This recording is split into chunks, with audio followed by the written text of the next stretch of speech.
Praise the Lord आप सभी को। मेरे ब्रदर शैलेश फ्रॉम मुंबई से।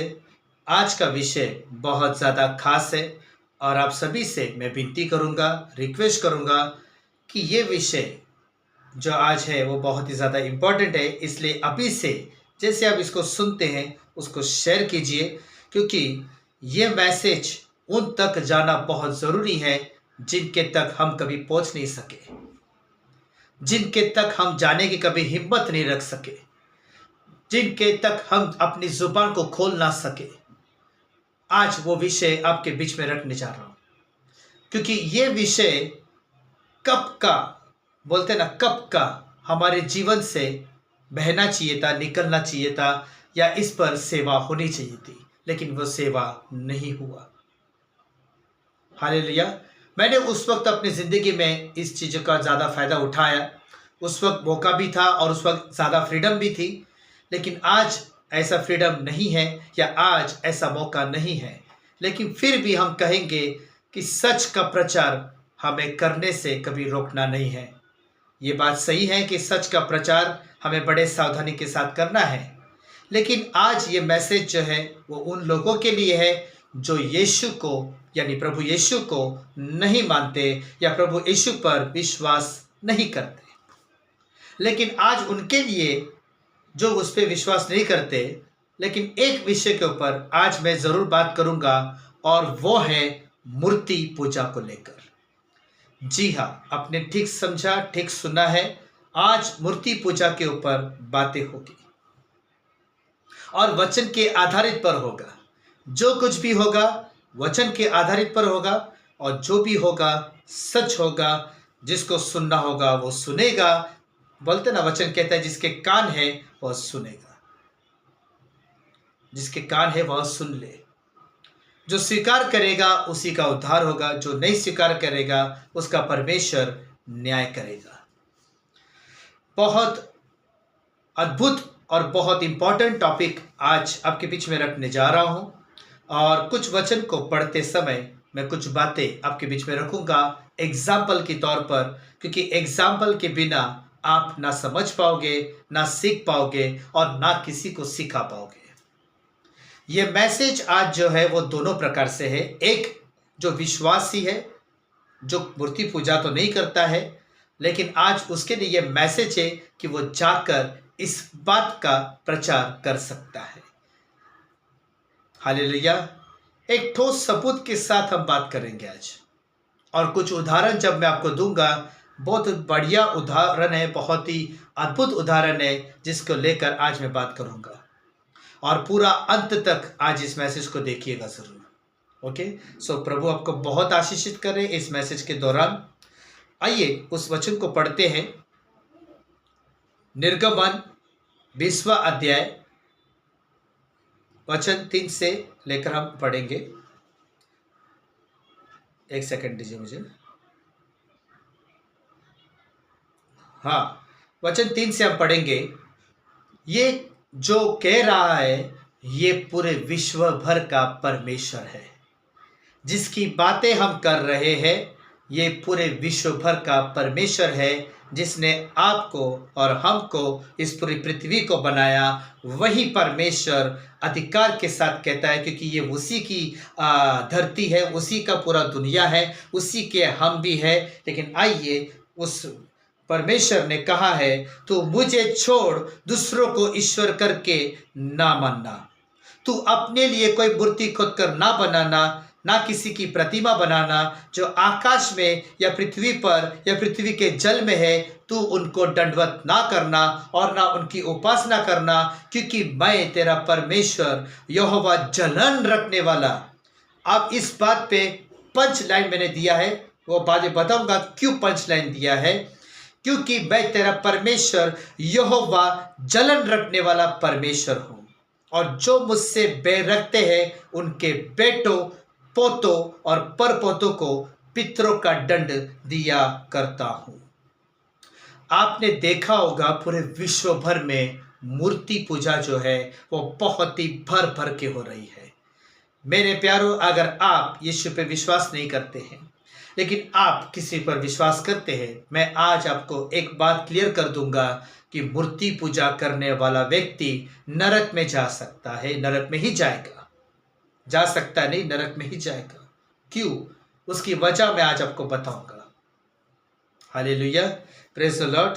सो सबसे पहले उसमें लिखा गया, तू मुझे छोड़ दूसरों को ईश्वर करके ना मानना। अब परमेश्वर ने ऐसा क्यों कहा, मुझे छोड़? क्योंकि उसको छोड़ और कोई ईश्वर इस पूरी दुनिया में नहीं है। मैं एग्जाम्पल आपको देता हूं, ये थोड़ा सा अलग लगेगा, लेकिन सच का प्रचार करना है तो समझाना पड़ेगा, उदाहरण देना पड़ेगा। बिल्कुल गलत ना समझे, इसको सही तरीके से लोगे तो आपको समझ में आएगा, गलत तरीके से लोगे तो आप इसको कभी समझ नहीं पाओगे। आज एक पति पत्नी जो होती है, पति पत्नी, जो वचन मैंने आपको पढ़वाया था, तू उनको दंडवत, 5वां वचन, निर्गमन 20वां अध्याय वचन 5 को लेकर हम बात कर रहे हैं। तू उनको दंडवत ना करना और उनकी उपासना करना, क्योंकि मैं तेरा परमेश्वर यहोवा जलन रखने वाला परमेश्वर। अब जलन की बात आती है, क्या परमेश्वर जलता है? कभी हमने सुना था, कभी हमने समझा कि परमेश्वर जलता है? यस, परमेश्वर जलता है, पर किस बात से? आइए हम उसको उदाहरण के तौर पर आज मैं आपको समझाऊंगा। क्या आप तैयार हैं? आपको तैयार होना ही पड़ेगा, क्योंकि मैं तैयार हूं आपको देने के लिए और आपको सुनना है।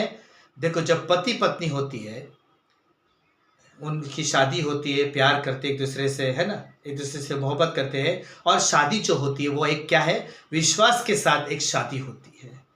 लेकिन जैसे ही कुछ टाइम के बाद अगर आप देखोगे, क्या पति के जीवन में या पत्नी के जीवन में, अब एक उदाहरण और दे, उसके ऊपर एक उदाहरण देता हूँ, उदाहरण नहीं दे रहा हूँ मैं।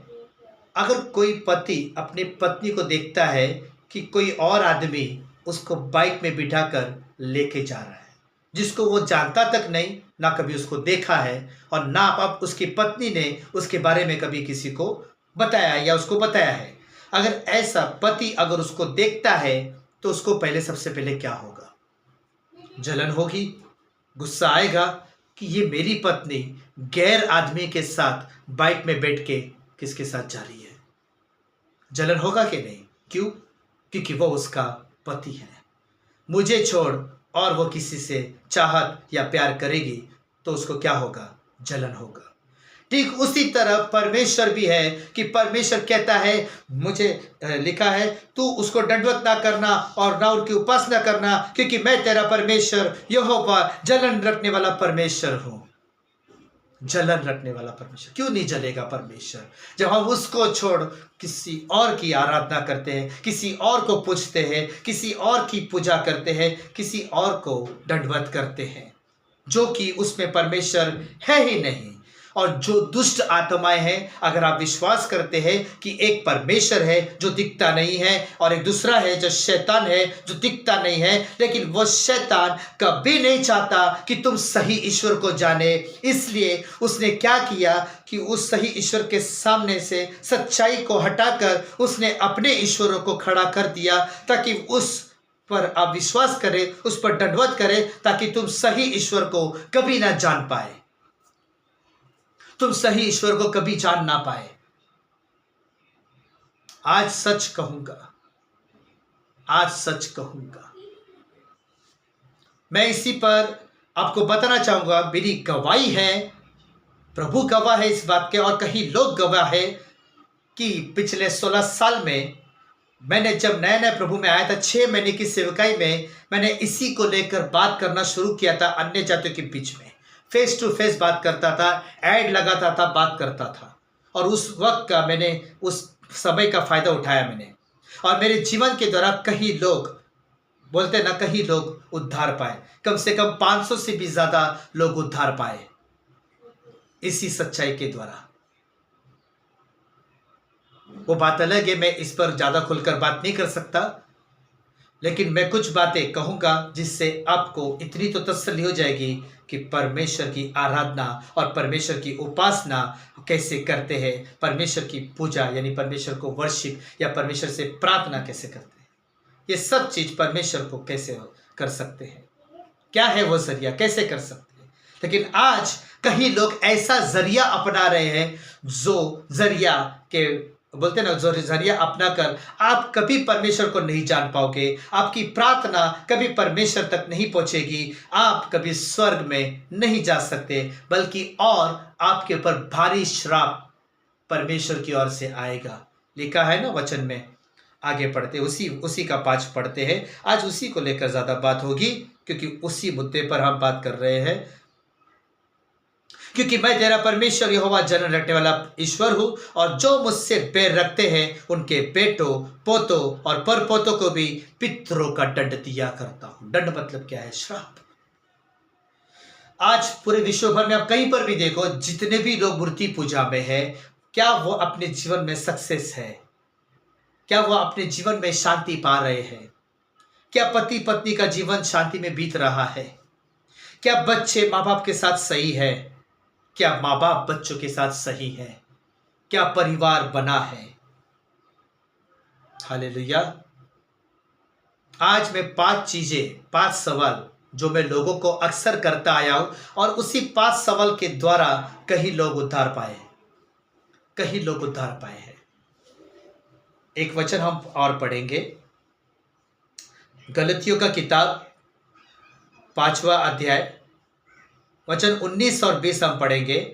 शरीर के काम तो प्रकट है, अर्थात वे विचार, गंदे काम, लुचपन, मूर्ति पूजा, तोना, बैर, झगड़ा, ईर्ष्या, क्रोध, विरोध, फुट, विधर्म, और 21 का भी हम पढ़ेंगे, डहा, मतवालापन, लीला क्रीड़ा और इनके जैसे और काम है। इनके विषय में तुमको पहले से कह देता हूं, जैसा पहले कह भी चुका हूं, कि ऐसे ऐसे काम करने वालों परमेश्वर के राज्य के वारिस नहीं होंगे। अगर आज इस सच्चाई को आप नहीं समझे, हम आपको कोई फोर्स या कोई जबरदस्ती नहीं करेंगे, लेकिन एक सच आपके सामने रखेंगे। क्या आप हमारे दुश्मन हैं? नहीं। क्या हम आपके दुश्मन हैं? नहीं। फिर आपसे झूठ बोलकर हमें क्या फायदा मिलेगा? आज हम ये सच्चाई एक तड़प के साथ रो कर हम कहते हैं, सच्चे ईश्वर को जानो, सच्चाई को जानो, ताकि तुम्हारा आत्मा का उद्धार हो सके। तुम्हारे पूर्वजों से कहीं चीजें जो चलती आ रही है, तुमने उसके बारे में ना कभी जानने की कोशिश की और ना ही उसकी कभी खोज की कि ये सच है या झूठ है। आपको इस बात को सच्चाई जानने के लिए आपके पास एक स्वयं परमेश्वर ने आपको एक अधिकार दिया है कि आप सच्चाई को जानो, आप सच्चाई को जानो। क्योंकि जो आप करते आए हैं वही हम भी करते आ रहे थे, लेकिन परमेश्वर ने किसी को जरिया बनाकर हम तक सच्चाई को पहुंचाया, और आज हमने सच्चाई को जाना। आज हमारा जीवन भी बदल गया और हमारा उद्धार भी हुआ, और हम आज कह सकते हैं कॉन्फिडेंट के साथ कि हम स्वर्ग में जाएंगे। Hallelujah, praise the lord. So वचन जो है, आज का जो प्रीचिंग है, आज का जो वचन है, वो दोनों के लिए है, विश्वासी भाई और बहनों के लिए, कि आप इन बातों को सीखकर आप दूसरों को सिखाने वाले बने, और बड़े सावधानी के साथ आपको काम करना है, क्योंकि हमको लोगों को बचाना है। यही हमारा मकसद है, और यही हमारा परमेश्वर का मकसद है कि कोई भी व्यक्ति नाश ना हो। हालेलुया। सो आगे हम पढ़ेंगे, फिर वहाँ पे लिखा है परमेश्वर के राज्य के वारिस ना होंगे। आज मैं 5 चीज़ों को बताकर मैं अभी बात को ख़त्म करने पर हूँ। कुछ अद्भुत बातें आपके बीच में रख रहा हूँ। मैं कहीं लोगों को 5 सवाल करता हूँ, और वो सवाल के द्वारा लोग जान जाते हैं कि हम क्या कर रहे थे इतने साल से। और आज आप भी जान जाओगे मेरे प्यारों कि आप इतने साल से जो कर रहे थे वो कितना बड़ा गुनाह था, वो कितना बड़ा श्राप आपके ऊपर आ सकता था, कि आप जो चलते आ रहे हैं आपके ऊपर से, अगर आप चाहते कि वो श्राप हट जाए, आप सही ईश्वर को जाने, आप सही परमेश्वर को जाने, तो आज आपको सच्चाई को सुनना बहुत ज़रूरी है। हालेलुया। सो सबसे पहले मैं उनको सवाल करता था, जब भी कोई मेरा ऐड देखता था, ट्रेन में ऐड लगा हुआ था या बस स्टॉप पे ऐड लगे हुए थे, तो वहाँ से लोग आते थे और मुझे कॉल करते थे और मुझे मिलते थे, और बेकायदा मैं उनको आने की तकलीफ़ नहीं देता था, मैं उनके पास जाता था, क्योंकि मुझे ज़रूरत है उनकी, मुझे मेरे प्रभु को ज़रूरत है उनकी, कि उनको बचाना है। तो पहले मैं अपना सर्व एक सर्वेंट होने के नाते, एक सेवक होने के नाते मुझे पहला अच्छा सर्व करना है। अगर मैं सही तरीके से सर्व करूँगा तो सही तरीके से रिजल्ट भी आएगा। हालेलुया। सच कहता हूँ, बहुत मज़ा आएगा आपको, बहुत मज़ा आएगा और बहुत अद्भुत होगा 5 सवाल को लेकर। तो मैं उनसे कहता हूँ कि भाई साहब, आपके ज़िंदगी में जितनी भी प्रॉब्लम्स है, आपके जीवन में जो प्रॉब्लम्स आए हैं, ये सच्चाई को जानने के बाद ये 5 सवाल जब मैं आपको करूँगा और जब आप इसका जवाब जब दोगे, उसी जवाब में आपको पता चलेगा कि मेरे लाइफ में इतने सारे प्रॉब्लम्स क्यों क्रिएट हुए, क्यों मेरे जीवन में कुछ भी सही नहीं हो रहा था, क्योंकि सही बातें से अभी तक आपका मेल मिलाप नहीं हुआ था। आज वही सच आपके बीच में हम रखेंगे। पहला सवाल, क्या आप परमेश्वर को देख सकते हैं? रियलिटी में क्या हम परमेश्वर को देख सकते हैं? तो जवाब है नहीं। अब मैं ये 5 सवाल क्यों कर रहा हूं, ताकि जब जवाब दूंगा, जवाब भी मैं ही दूंगा और उसी जवाब में पता चल जाएगा कि ये 5 सवाल मैंने क्यों किए थे। दूसरा सवाल, क्या हम अपनी आत्मा को देख सकते हैं? नहीं। पहला सवाल था कि हम परमेश्वर को देख नहीं सकते। दूसरा सवाल है हम अपनी आत्मा को देख नहीं सकते। तीसरा सवाल, क्या बेटा बाप को जन्म दे सकता है? ओह हो, क्या सवाल पूछा भाई, ये क्या है? आप थोड़ा अजीब लगेगा ना आपको। क्या बेटा बाप को जन्म दे सकता है? तो जवाब है बिल्कुल नहीं। बेटा शादी करके बाप बन सकता है, लेकिन बाप का बाप नहीं बन सकता। चौथा सवाल, क्या अगर आप जिंदा है तो क्या आपके फोटो पे हार लगा सकते हैं? ओहो, अगर आप जिंदा है तो आपके फोटो पे हार लगा सकते हैं? बिल्कुल नहीं, क्योंकि हार जब मर जाते तब हार लगते हैं फोटो पे। अब मैं संवर वाले हार की बात नहीं कर रहा हूँ, जो लोग मर जाते हैं तो उसके ऊपर फोटो पे हार लगाते हैं ना, मैं उसकी बात कर रहा हूँ। ये 5 सवाल मैं इसलिए करता हूँ क्योंकि सही बातों को समझना आपके लिए आसान हो जाएगा। और 5वां सवाल जो बहुत ही डेंजर सवाल है, लेकिन मजबूरी है, मुझे ये सवाल करना पड़ता है क्योंकि आज लोगों ने परमेश्वर के साथ ऐसा व्यवहार किया है। जब परमेश्वर का कोई मजाक उड़ाता है, परमेश्वर को कोई ठट्टों में उड़ाता है या परमेश्वर के साथ कोई ऐसा करता है, तो हमें दुख क्यों नहीं होगा मेरे प्यारों? हालेलुया। तो 5वां सवाल है, क्या हम अपने आप को या अपने भाई, अपने बहन या अपने बच्चों को या अपने माँ बाप को बेच सकते हैं? बेच सकते हैं? नहीं। क्यों? क्योंकि वो हमारा अपना परिवार है, वो हमारी इज्जत है। हम इज्जत को कैसे बेच सकते हैं? हालेलुया। अब ये 5 सवाल का जवाब, अपने सवाल भी सुन लिया और जवाब भी मिल गया। अब यही सवाल जब वो सामने भाई बैठा रहता है, जब यही सवाल मैं उनसे पूछता हूँ, क्या आपको सही लगा? मैं क्यों ये सवाल किया? क्योंकि हम परमेश्वर को देख नहीं सकते, हम अपने आत्मा को देख नहीं सकते। तो जो मनुष्य है जिसने मूर्ति बनाकर, मूर्ति बनाने वाला कौन है? मनुष्य। क्या मनुष्य इतना बड़ा हो गया कि वो परमेश्वर को बनाने लग गया? मैंने कहा ना कि बेटा बाप को जन्म नहीं दे सकता। तो यहाँ पे हम क्या देख रहे हैं? एक मनुष्य परमेश्वर को बना रहा है, जबकि ऐसा नहीं है। परमेश्वर पूरी दुनिया को बनाया है, परमेश्वर ने मनुष्य को बनाया है। ये बात सच है, इसमें कोई शक नहीं है। तो फिर उस मनुष्य की बनाई हुई मूर्ति के सामने हम कैसे झुक सकते हैं या हम कैसे उसको मान सकते हैं? चलो, कुछ लोग बोलते हैं ब्रदर, भाई मतलब ब्रदर ने अपने, वो तो विश्वासी भाई बहन में बोलते हैं। तो कुछ लोग बोलते हैं भाई साहब चलो आपकी बात मान लेते, लेकिन जो मनुष्य ने मूर्ति बनाई थी उसने तो काल्पनिक से बनाया था। तो काल्पनिक इंसान कब कर सकता है? अगर समझो आप मुझे देख रहे हो, मैं आपको नहीं देख रहा हूँ, लेकिन आप समझो कोई भी है, सागर है या दीपक है, कोई भी है, या दिलीप भाई है, कोई भी है, या मेरे जो पहचान में है मैं उन्हीं को लेकर बात करता हूँ, ब्रदर सतीश या ब्रदर देवा या और भी कुछ लोग हैं जिनको मैं लेकर बात करता हूँ। अगर मैंने उनको देखा है तो मैं उनकी तस्वीर, उनकी मूर्ति भी बना सकता हूँ। लेकिन अगर मैंने ब्रदर सतीश, ब्रदर देवा, ब्रदर दिलीप, ब्रदर सागर या किसी को मैंने देखा ही नहीं है इनमें से, मैं इनकी मूर्ति कैसे बना सकता हूँ?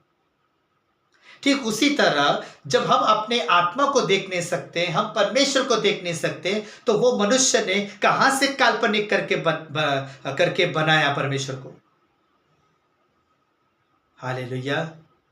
बहुत गंभीरता का विषय है ये। सोच समझ कर फैसला लीजिए मेरे प्यारो आपके जीवन में कि आप क्या कर रहे हैं। फिर मैंने कहा था कि आप जिंदा हो तो आपके फोटो पे हाथ नहीं लगा सकते। तो क्या परमेश्वर मरा हुआ है? परमेश्वर जिंदा है, जीवित परमेश्वर है वो, लेकिन हम उसको मार डालते हैं। हालेलुया। परमेश्वर जिंदा है। आज लोग उसको भर भर के हार डाल रहे हैं और वो परमेश्वर समझकर उसको हार डाल रहे हैं, जबकि उस पे परमेश्वर है ही नहीं।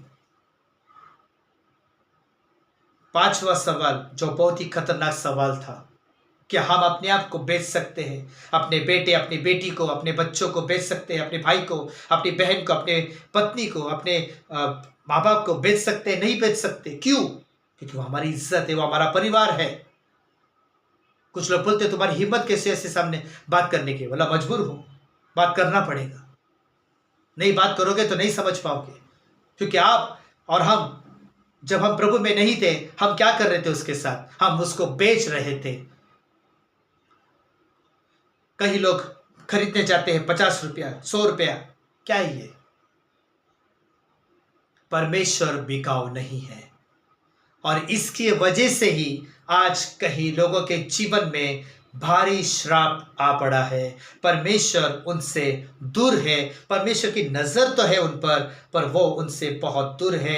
ना उनकी प्रार्थना सुनी जाएगी, ना उनकी आराधना सुनी जाएगी, ना उनका कुछ भी सुना जाएगा, क्योंकि वो ऐसे व्यक्ति के सामने झुके हैं, और वो है लूसीफर, जो कभी नहीं चाहता कि आप सही ईश्वर को जाने। किसी ने कहा 33 कोटि, बहुत सब सब परमेश्वर एक ही है। 33 कोटि, भाई एक को तो ठीक से मानते नहीं है, 33 कोटि क्या मानोगे? पूरी दुनिया का एक ही मालिक है परमेश्वर।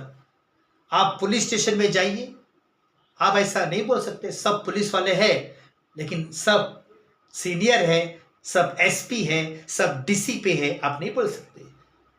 वो जो एक डीसीपी होता है, अब उसी को डीसीपी बोल सकते। आप हवलदार को भी डीसीपी बोलोगे, आप कांस्टेबल जो होते हैं उनको भी आप डीसीपी बोलोगे, पीएसआई बोलोगे, चलेगा? नहीं। फिर परमेश्वर को कैसे चलेगा भाई? सब एजेंट को हम पकड़ के चल रहे हैं, लेकिन जो असली में पूरी दुनिया का मालिक है, हम उसको लेके नहीं चल रहे हैं। और उसी के वजह से आज परमेश्वर हमारी प्रार्थना को नहीं सुनता, और ना ही विश्वासी की प्रार्थना को परमेश्वर सुनता है। क्यों? क्योंकि इस पर जो सच्चाई तुम्हारे पास है, तुम उस बात का प्रचार कभी नहीं करते। उस बात को तुम डर के मारे छुपाते हो, डर के मारे तुम ना उसको कह पाते हैं, डर के मारे तुम ना कभी प्रचार कर पाते हैं, डर के मारे ना तुम कभी उन तक जा पाते हैं। और वचन प्रकाशित वाक्य साफ साफ कहता है, डरपोक लोग नरक में जाएंगे। आज हम और आप जो विश्वासी है, हम ही के वजह से कई लोग नाश होके चले गए, इस पृथ्वी को छोड़ के चले गए, मर गए, क्योंकि सच्चाई को हमने कभी प्रचार ही नहीं किया।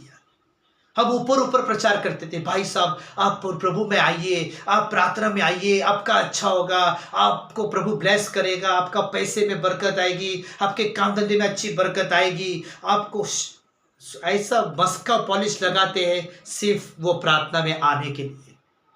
लेकिन सच का प्रचार करोगे तो असर होगा उस पर, वो टिका रहेगा। लेकिन ऊपर ऊपर प्रचार करोगे, डर डर के प्रचार करोगे, तो ना आप खुद बचोगे, ना दूसरों को बचा पाओगे। हालेलुया।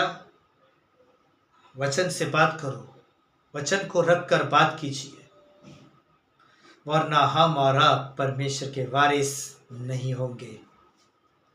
अगर आप चाहते हैं कि आपका स्वर्ग में प्रवेश हो और आपके जीवन के द्वारा कहीं लोगों का उद्धार हो, तो आप सच का प्रचार करना शुरू करिए। बहुत जरूरी है लोगों तक सच को पहुंचाना। आप सोच के देखिए, एक मरीज जब मरने पर होता है और जब उसकी दवा आपके पास होते हुए भी आप किसी को डर कर वो दवा नहीं देते हो, और वो व्यक्ति जब मर जाता है और उस व्यक्ति को भी पता है कि आपके पास वो दवा थी, आपने दिया क्यों नहीं? और ऊपर जाके न्याय के समय वो व्यक्ति आपको दोष लगाएगा, वो व्यक्ति आपको दोष लगाएगा। नरक से आपको कहीं लोग कोसेंगे। फिर जीवन का जो लेखा हमारे साथ प्रभु लेगा, वो बहुत ही बुरी तरह से लेगा। फिर हम बहुत ही अंत के करीब है, अंत में ही है हम। करीब क्या बोल सकते हैं, अंत में ही है हम। कब क्या होगा बोल नहीं सकते। मैं आपको सच कह रहा, इन दिनों में मैं अपने बच्चों की, अपनी फैमिली की, अपने अड़ोस पड़ोस की, मैं सबकी फिक्र कर रहा हूँ। इस वक्त मैं सबकी फिक्र करता हूँ, सबको प्रार्थना में रखता हूँ और प्रभु से प्रार्थना ये भी करता हूँ, मेरा इस्तेमाल कर प्रभु। तो इन सब चीज़ों के लिए प्रार्थना करो, प्रार्थना करके बाहर निकलो। आपका पैर इन चीज़ों के लिए बाहर निकलना है। लेकिन प्रॉब्लम कहाँ पर है? डर पूरे शरीर में, हाथ पैर में, कान में, आंख में, जुबान में, पूरे शरीर में डर ही छाया हुआ है। प्रभु का भय अगर आपके अंदर सच में है तो इस बात का आप प्रचार कीजिए, सच का प्रचार कीजिए। कोई माने ना माने, किसी को जोर जबरदस्ती तो नहीं करना है हमको, लेकिन सच का बीज तो हम बो सकते हैं। फिर वो व्यक्ति माने ना माने, कम से कम न्याय के टाइम वो व्यक्ति हमें दोष तो नहीं लगाएगा, और ना ही परमेश्वर हमको दोषी ठहराएगा कि तूने इसको क्यों नहीं बताया। तू इनके रास्ते से गुजरता था, इनके सामने से गुजरता था, लेकिन कभी तूने इनको प्रचार नहीं किया।